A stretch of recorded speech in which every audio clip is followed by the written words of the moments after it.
Olá, muito boa tarde. Hoje é dia para olhar a atualidade através do jornalismo da Renascença. Está connosco Eunice Lourenço, com quem vamos conversar dentro de momentos, logo após olharmos a Semana do Papa. Cari fratelli e sorelle, buongiorno.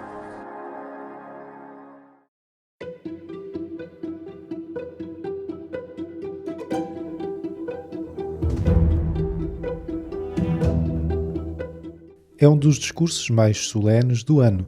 Perante representantes diplomáticos de 180 Estados, o Papa falou dos conflitos que atingem todo o mundo, do impacto da pandemia e da necessidade de vacinas para a Covid-19 e para os relacionamentos humanos, a começar pela fraternidade e a esperança. Fin dall'inizio è parso infatti evidente che la pandemia avrebbe inciso notevolmente sullo stile di vita cui eravamo abituati, facendo venire meno comodità e certezze consolidate. Essa ci ha messo in crisi, mostrandoci il volto di un mondo malato non solo a causa del virus, ma anche nell'ambiente, nei processi economici e politici e più ancora nei rapporti umani. Desidero soffermarmi ancora su un'ultima crisi, che fra tutte è forse la più grave, la crisi dei rapporti umani, espressione di una generale crisi antropologica che riguarda la concezione stessa della persona umana e la sua dignità trascendente. La pandemia, che ci ha costretto a lunghi mesi di isolamento e spesso di solitudine, ha fatto emergere la necessità che ogni persona ha di avere rapporti umani. Penso anzitutto agli studenti che non sono potuti andare regolarmente a scuola o all'università.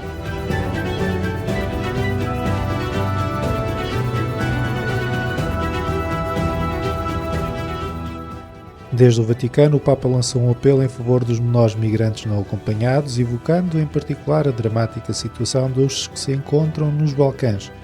Desidero rivolgere un appello in favore dei minori migranti non accompagnati. Sono tanti. Purtroppo, tra coloro che per vari motivi sono costretti a lasciare la propria patria, ci sono sempre decine di bambini e ragazzi soli, senza la famiglia ed esposti a molti pericoli. Facciamo in modo che a queste creature fragili e indifese non manchino la doverosa cura e canali umanitari preferenziali.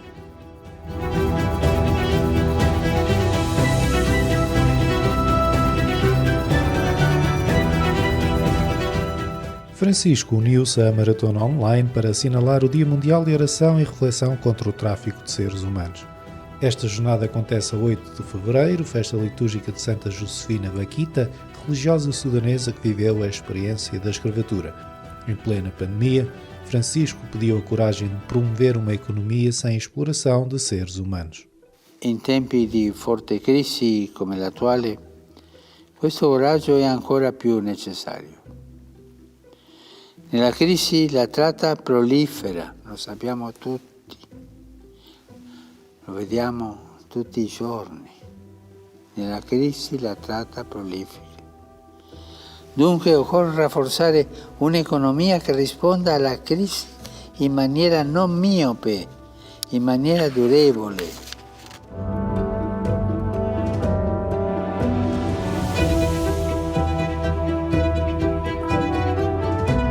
Uma revolução. Sem meios termos, o Vaticano pede que se mude a forma de tratar os idosos, devolvendo os mais velhos a um ambiente doméstico, familiar, após a pandemia. A Academia Pontifícia para a Vida lançou o desafio num documento intitulado A Velhice, o Nosso Futuro, a situação dos idosos após a pandemia. Purtroppo il Covid ha mostrato la tragedia di una società che fa vivere di più, ma scarta ancora di più. In tutti i continenti i dati sono terribili. A tutt'oggi si parla di più di 2.300.000 anziani morti per il Covid, la cui maggioranza è ultra 75enne e la maggioranza di costoro deceduti negli istituti dove essi erano ricoverati. Possiamo davvero parlare di una strage di anziani?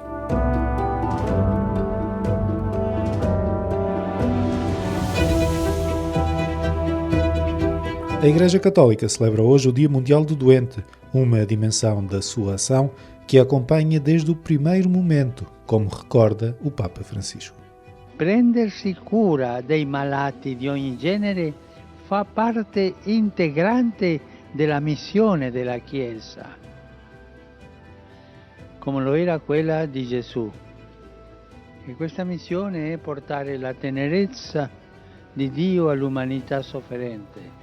La realtà che stiamo vivendo in tutto il mondo a causa della pandemia rende particolarmente attuale questo messaggio, questa missione essenziale della Chiesa. E non dimenticatevi di pregare per me. Arrivederci. Gabriel Esteves é o novo presidente da Juventude Operária Católica, um desafio que assume como missão, mesmo que a tempo parcial. É o novo presidente da Juventude Operária Católica. Gabriel Esteves participa nas iniciativas da JOC desde 2011, que coordenou na Diocese de onde é natural até ser secretário nacional. Agora, e para os próximos 3 anos, coordena a Juventude Operária Católica a nível nacional pela primeira vez a tempo parcial. Acho que esse é o maior desafio, sem contarmos com a pandemia, porque a pandemia veio-nos estragar aqui um bocado as contas, mas acho que esse era o grande desafio para estes 3 anos, quer para mim, quer para os meus 2 colegas de secretariado.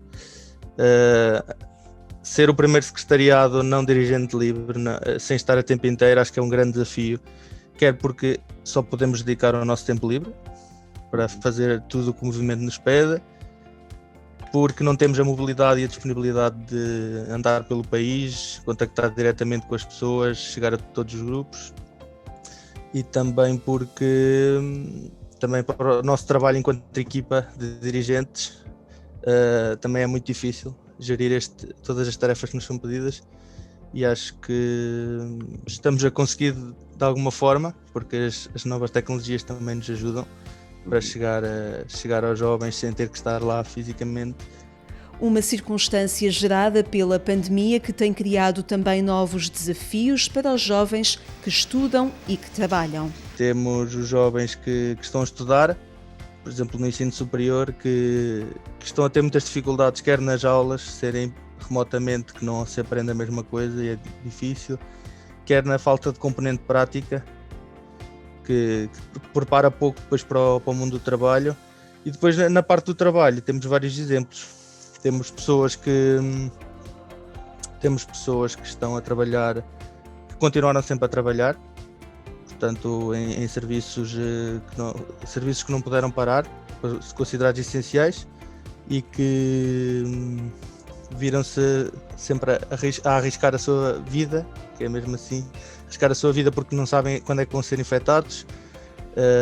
Os patrões acabam sempre também, se calhar acredito que muitas empresas ajudam e criam todas as condições, mas também acredito que muitos se aproveitam desta situação para tentar ainda esmifrar ainda mais os trabalhadores e pedir-lhes coisas que só mesmo neste tempo de pandemia que seriam aceitáveis. Problemas que afetam os jovens trabalhadores hoje como nas últimas dezenas de anos. A classe operária acho que já não é igual ao que era nos anos 60 e 70, as lutas que eram precisas de ser travadas já não são exatamente as mesmas, mas se calhar as raízes dos problemas ainda continuam. A precariedade, a instabilidade. Se calhar a maior diferença é que os jovens hoje em dia começam a trabalhar muito mais tarde do que trabalhavam nessa altura, daí haver uma forte adesão de trabalhadores mais cedo.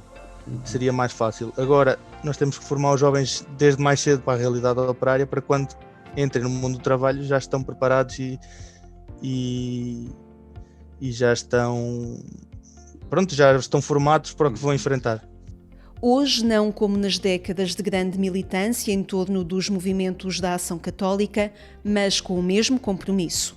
A JOC nunca deu importância, não está focada nos números, porque se assim fosse teríamos se calhar uma caminhada mais leve, sem assumir passos firmes e seguros. Nós tentamos trabalhar com estas pessoas que nos surgem, que chegamos, tentamos fazer uma caminhada séria, uma caminhada com valores, daí que muitas pessoas acabam por sair porque não se identificam, mas os que continuam, nós acho que são importantes cada pessoa, não trabalhamos para muitas pessoas, acho que é mais importante trabalhar cada pessoa e deixarmos um impacto nela para a vida. Um movimento que dá continuidade à metodologia da Ação Católica baseada no método ver, julgar e agir. Vemos a realidade partilhada por um dos nossos colegas do grupo, vemos todas as causas, consequências, vemos o porquê, vemos o que é que está a causar. Depois partimos para a etapa do julgar, que não julgamos a pessoa, como se possa pensar inicialmente, mas julgamos a situação à luz do Evangelho, à luz do que é que os valores de Jesus Cristo nos diriam para julgar esta situação. Ou seja, e dá-nos logo pistas para depois então fazermos a etapa do agir, em que realmente assumimos um compromisso, assumimos uma atitude de mudança e tentamos mudar essa situação no que conseguirmos e tentamos também mudar a comunidade e ter um impacto nas outras pessoas. Consolidação e expansão, formação, autonomia, comunicação e reestruturação do movimento são as prioridades para os próximos 3 anos que o Secretariado Nacional da Juventude Operária Católica vai dinamizar.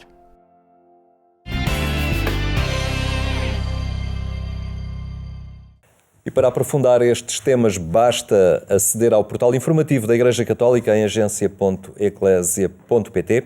Agora, a expectativa em relação à lei da eutanásia, que chega finalmente a Belém, é tema para analisar com Eunice Lourenço, que é chefe de redação da Renascença. Olá, boa tarde, Eunice. Olá. Finalmente chega a Belém esta lei. Aguarda-se com alguma expectativa como será a decisão do Presidente da República. Ele que por diversas vezes já disse que não usaria um veto político em virtude das suas convicções pessoais. Não? Sim, o Presidente da República deixou isso muito claro logo quando foi a sua apresentação da primeira candidatura e depois numa entrevista à Renascença e ao público, questionado precisamente sobre a questão da eutanásia, disse muito claramente que o veto político nunca será uma afirmação de convicções pessoais. Portanto, não será em função da sua convicção pessoal que o Presidente vai decidir o que fazer a esta lei quando ela chegar a Belém.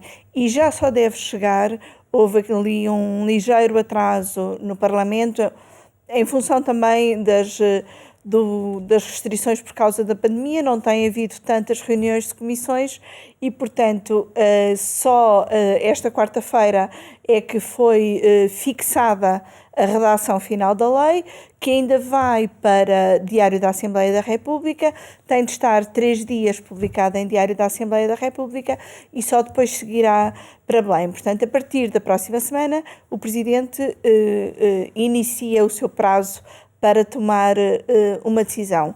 E, basicamente, o Presidente tem 3 decisões. Pode simplesmente promulgar, pode enviar para o Tribunal Constitucional ou pode usar o veto político. E, em relação ao veto político, há essa posição de princípio de Marcelo Rebelo de Sousa, que o veto político nunca será uma afirmação de convicções pessoais, será a leitura que ele faz sobre o momento e sobre a qualidade da lei que lhe chega, a qualidade em termos técnicos, por assim dizer. O Presidente, em termos de prazos, o prazo para enviar para o Tribunal Constitucional são 8 dias. Depois tem, se não mandar para o Tribunal Constitucional, o prazo para decidir se veta ou se promulga são 20 dias. Em relação ao veto, também é preciso termos noção de que nesta fase do processo legislativo o Presidente já não pode fazer nada que impeça esta lei de entrar em vigor. Ou seja, só o Tribunal Constitucional é que poderá fazer se a declarar inconstitucional. Mas poderia ter sido talvez mais explícito até no período de campanha, dando a entender o seu posicionamento? Sim, politicamente teria sido, podia ter sido de facto mais explícito, como dizes, no período de campanha, dizendo o que pensa sobre a eutanásia, e várias vezes foi questionado, por um lado, sobre o que é que faria a lei, mas, por outro lado, sobre qual é, de facto, a sua posição sobre a eutanásia, e Marcelo Rebelo de Sousa escudou-se sempre no facto de estar uma lei no Parlamento e, portanto, ele não dever tomar posição antes dessa lei chegar a Belém. Eu acho que, do ponto de vista político, se o Presidente tivesse deixado clara qual era a sua opinião sobre a eutanásia, tinha também mais margem para usar um veto político. E, de facto, politicamente não tem muita margem, porque a lei foi aprovada no Parlamento por uma maioria mais do que absoluta dos deputados, portanto, é uma maioria política muito significativa, não é uma maioria simples, é uma maioria absoluta, o que também indicia que, caso o Presidente use o veto político, depois facilmente esse veto pode ser ultrapassado, porque as regras são que, quando o Presidente veta e reenvia para o Parlamento pode simplesmente confirmar aquela lei com uma nova votação. E há margem de maioria política para confirmar essa lei em caso de veto político. E que cenário é que parece mais expectável? Será a fiscalização por parte do Constitucional? Eu acho que é o cenário mais prudente, seria a fiscalização por parte do Tribunal Constitucional, é isso também que muita gente pede. Agora, Marcelo Rebelo de Sousa tem recorrido muito pouco ao Tribunal Constitucional. É um bocadinho como se entendesse ele próprio como o melhor leitor e intérprete da Constituição e não tem recorrido ao Tribunal Constitucional. Por 2 vezes que o Presidente não recorreu, apesar de haver pedidos na sociedade e até entre os partidos para que recorresse, por 2 vezes que não recorreu, acabou vencido por outros recursos. Foi no caso das chamadas barrigas de aluguer ou gestação de substituição, em que um grupo de deputados do PSD e do CDS depois recorreram para o Constitucional e o Constitucional declarou inconstitucional uma parte da lei, que até hoje não foi possível ultrapassar esta inconstitucionalidade, e no caso do acesso a metadados, aos dados sobre comunicações para efeitos de combate ao terrorismo, que o Presidente também não recorreu à lei, não recorreu ao Tribunal Constitucional e o Partido Comunista recorreu e o Tribunal Constitucional declarou também uma parte da lei inconstitucional. Aqui o problema de o Presidente não recorrer ao Tribunal Constitucional é que só o Presidente é que pode pedir uma fiscalização preventiva, ou seja, que o Tribunal se pronuncie antes da lei entrar em vigor. Para serem os deputados, e é preciso um mínimo de 23 deputados para recorrer ao Tribunal Constitucional, essa fiscalização é sucessiva, ou seja, é depois da lei entrar em vigor. E também não tem prazo. O Tribunal pode demorar 1 ano, como já aconteceu em algumas situações, a deliberar sobre esse pedido. Enquanto que, no caso do pedido ser feito pelo Presidente, há um prazo superior a 20 dias, mas que o Presidente pode até pedir urgência, o que neste caso não me parece que justifique, e, portanto, acho que é de bom senso e de prudência, numa lei como esta, haver uma fiscalização preventiva no Tribunal Constitucional, de modo a que a lei não entre em vigor para depois daí, a meses ou 1 ano, haver alguma decisão que diga, afinal, isto não podia ser assim e, entretanto, já foram praticados alguns atos de eutanásia. Embora não seja certo, aliás, atores políticos e inclusive fontes próximas do Presidente estão muito convencidos que o Tribunal Constitucional não encontrará inconstitucionalidade na lei. E mesmo alguns constitucionalistas que são contra a eutanásia reconhecem que não é preciso mudar a Constituição para a permitir, porque também foi assim com a legalização do aborto. De qualquer forma, seria prudente recorrer ao Constitucional, não tem sido essa a prática do Presidente e aquilo para que o Presidente, pelo que tem dito e pelo que tem sido a sua prática, a consequência lógica seria uma promulgação simples, ainda que possa, mesmo promulgando, possa mandar uma mensagem ao Parlamento. Vamos ver se o Presidente atende a várias vozes da sociedade civil que lhe pedem pelo menos um sinal político sobre esta questão, que vai implicar mudanças profundas na sociedade e na relação entre médicos e doentes. Essa é a grande questão, é porque agora há todo um caminho vasto dado o teor e o peso ético, moral e com a questão da vida envolvida que toda esta lei envolve. Eunice Lourenço, muito obrigado por esta clareza relativamente a algo que ainda não conhecemos, que é a decisão de Marcelo Rebelo de Sousa, da Presidente da República. A terminar, recordo ainda um convite, recordo que logo à noite ainda pode acompanhar a edição rádio do programa Eclésia. Basta sintonizar a Antena 1, quando forem 22h45. Obrigado por ter estado connosco. Tenha então uma muito boa tarde e até amanhã, se Deus quiser.